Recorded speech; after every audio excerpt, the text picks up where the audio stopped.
Excellent. Impeccable timing, as always, Mikel. Thank you. Thank you. Injury-wise, you've got 4 or 5 players who aren't seriously injured, who might be on the verge of a return. Can I just go through them with you? Yeah. Declan Rice?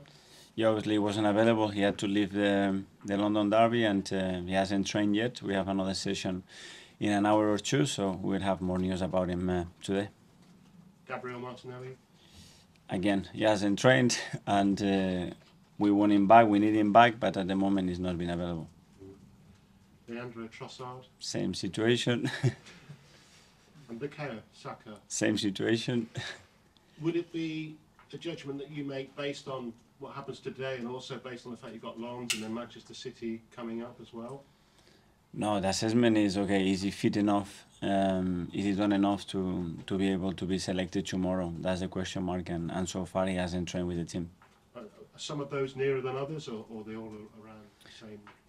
They are all in the same pool, and Willie as well had a knock. Fabio as well wasn't involved in the last game, so we have a few. We have to assess them today, how they see, and adapt to the situation, because that's a big number. The fact that with Saka, he's got this this record consecutive run of games. If he came to you and said, "Boss, I want to keep that run going," would that be a factor? Well, that would mean that he's feeling good, you know, and B's got now enough experience and understanding on when he's ready to help the team and when he's not. But that's what all the managers want to hear, that they want to play and they are feeling good to play. That's the most important thing. And in terms of the goalkeeper, the inevitable goalkeeper situation, can I take it for granted that the keeper that starts will have a surname that begins with R? You are a genius. I have my answer for the rest of the season. Thank you so much for your cooperation. Your first game in charge of Arsenal was at Bournemouth. Yes. I think only 2 of the starting lineup that day are still at the club. What does that say about the job that you and Edu have done in that time? Well, obviously a lot of changes. It's been a while now. It's been 3.5 years, or almost 4 years since that moment. A really special one. Yeah, a lot of things has changed. Many of them are positive, and a lot of things on that journey, that's for sure. And Anthony Iraola was born within 3 months of you, 7 miles away. You're almost brothers. Well, we know each other really well. We played together. We had fantastic times together. We played in Antiguoco. It's a team in San Sebastian that has produced a lot of players over the years. They do fantastic work, and we were privileged to be raised there, to be educated there, and that's the beauty of football. That 30, 40 years later, we are together in the Premier League as managers, both of them, and I'm really, really happy for him. Is there something in the Basque region water that produces good football coaches? Well, first of all, is the passion about the game, about football. I think the education that we get, a level of coaches there is really good. They really take care of the academy. You have to see Real Sociedad, Athletic Bilbao, Eibar, all those teams. They do fantastic work to raise talent, and it's not a coincidence that a lot of players have come through there. Thank you. Thank you. Hi, Mikel. Hi. How would you compare your team today to the team that won 3-0 at the Vitality Stadium last season? Very difficult to compare. We want to play like we did that day, even better, and still win the game. You know, we have some changes, and the team is in a different moment. The objective is going to be the same, to be better than Bournemouth and beat them. Let's see what happens tomorrow. In terms of the goalkeeper situation, can you recall any periods of your playing or managerial career where there were 2 world-class goalkeepers fighting for the #1 spot every week? Yeah. Can you talk us through those situations? Since I was 13 years old. One in Antiguoco and the other one in Barcelona. My 2 goalkeepers in the team were Víctor Valdés and Pepe Reina. And does this inspire you in the way you manage the situation today? I don't know, but I was so safe. I look back and I have Pepe Reina and Víctor Valdés. I was like, we have a big chance to win the game. What's your biggest challenge this season in terms of improving your team? Well, playing better every day. Playing better and better, and suffocating the opponent more, create more chances, concede 0, and play as far as possible from our goal. Is it the goalkeeper situation, the midfield, the forwards? What's the most difficult situation? It's all linked, and the opponent has a big say on that. You know, you face different behaviors from opponents, different constants. Games open up when you score early, when you don't, when you concede, when you have errors. A lot of things affect, but continue winning. Thank you, Mikel. Thank you. talkSPORT. Hi Mikel, Hi. hope you're well. 9 matches unbeaten so far in all competitions. Must be pleased that obviously, depending on the situation, you still managed to come through and not be beaten by anybody yet this season.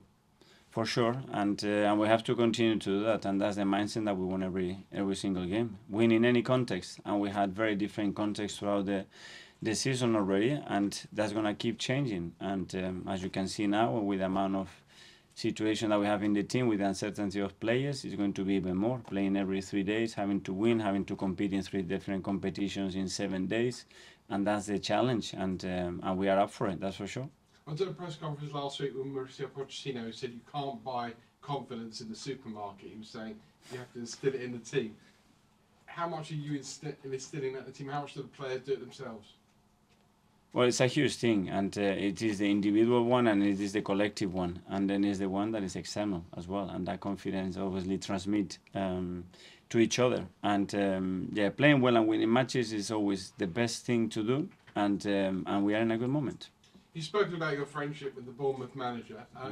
How easy is that to put aside when you're going into a game?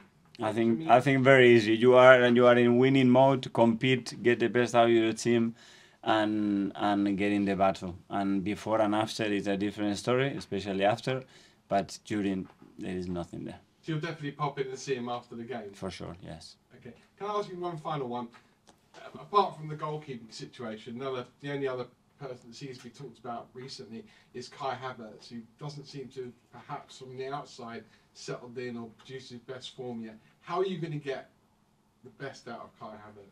Trying to help him as much as possible. Be next to him, giving the tools, giving the confidence, and giving the minutes to exploit his talent. There's so many parts of his game that he's doing exceptionally well, and we know the one that needs to keep improving. But as always, with any players, giving support, especially when you see a player that does what he does every single day, and the way he tries, the way he applies himself, is giving support, more tools, and if they don't perform, it's because it's up to us. So you hope they'll play his way into form, basically? Yes, and he needs to glide within the team. You know, the amount of time that he's played in the left unit with those players is 3 times, 4 times, you know, and we're going to have to carry on doing that. And certainly we have the experience of that with many other players, and try to give him as much support and confidence as we possibly can, because that's going to help him for sure. Thank you. Thank you. Hi, Mikel. Hi. Kind of linked to that confidence theme. Tomiyasu seems, since he went away with Japan and played against Germany, I think, to really be, back to his best, I think.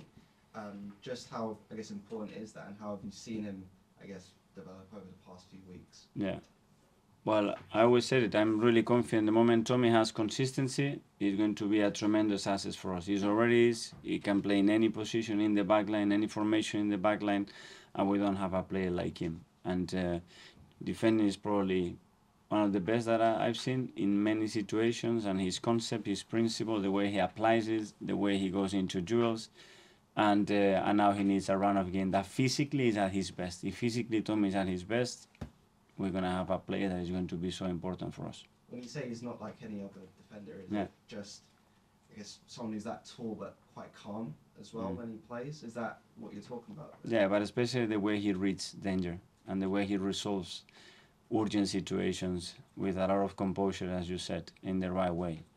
His skill to defend, the way his body is built, he makes him a really complete player too, that is really difficult to get run past him. You know, he's always alert, it's the way he's been raised, educated, he's always super focused, and for a defender that's a big attribute. Mark from BeIN. Mikel, Hi. Danny said in an interview yesterday that you were the player above the rest of that pack that came through at the same time. What do you remember of him from when you were? I would say the same. I think he was better technically, especially than everybody else. He used to play as a winger, that winger coming inside when he was younger, and then as he got a little bit older in his career, he played as a fullback. He will be an incredible fullback, inverted fullback to play there. He will be a dream for any manager to have a player like him. Really intelligent, really skillful, yeah, very good to play with him. Have you spoken to him since the summer about Bournemouth job and about? Yes, I did. Yeah. I'm sure you won't tell him what. No, he was really excited to come, and he was really complimentary about the club, the support that he was getting, players, staff. He was so happy to be part of the league. And then just finally, you mentioned Saif Rubie. Are they in that same pool that they might not play tomorrow? Let's see how everybody is today. Again, obviously they weren't selected. They were in the squad for a reason, and we need to assess them today. Simon from the standard. Yeah, what's the issue with Fabio and William fitness-wise? They weren't fit enough to be in the squad. That's it.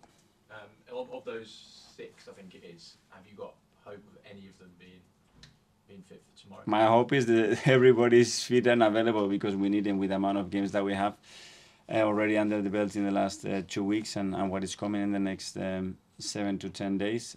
Yeah, we need them. So hopefully today we get some good news. And is there anything you think has caused, to have sort of 6 players out? Is it the fact that you're playing sort of Champions League again this season? Why do you think you've had sort of this injury? Different reasons. Some of them happen in training, and some of them there were knocks, some very small niggles, muscular niggles, but as well the load, coming from before the national team, after the national team, the load went through the roof. The demands continue to be really high, and the fact that we had 3 or 4 out already didn't give enough time to some of them to have the exposure that they needed. When you've got Man City next week, does that come into your thinking in terms of rushing players back? It's about now. It's about Bournemouth, and this is the most important game that we have now in the season. That's it. James from ESPN. Mikel, I just wanted to ask you, it's been a while since I asked you about your 5-phase plan. Are you in phase 4 now, or are you still in phase 3? Well, I don't have time between games right now to talk about the phase. The phase that we have right now is 24 hours to prepare a game in the best possible way to beat Bournemouth, and we can get into that maybe in an international break or when a little bit calmer. So you won't tell me if you're in phase 3 or 4? Now, no. Maybe in a month's time I can tell you. All right, I'll wait then. I'll ask you another time. Okay. Thank you. Hi, Mikel. I just wanted to ask about Reece. When he's been coming off the bench this season, he seems to have found a lot more consistency and continue that in midweek. I'm just wondering what's changed, because before maybe he was a little bit more inconsistent with his performances, but over the past few months he really seems to have found a rhythm.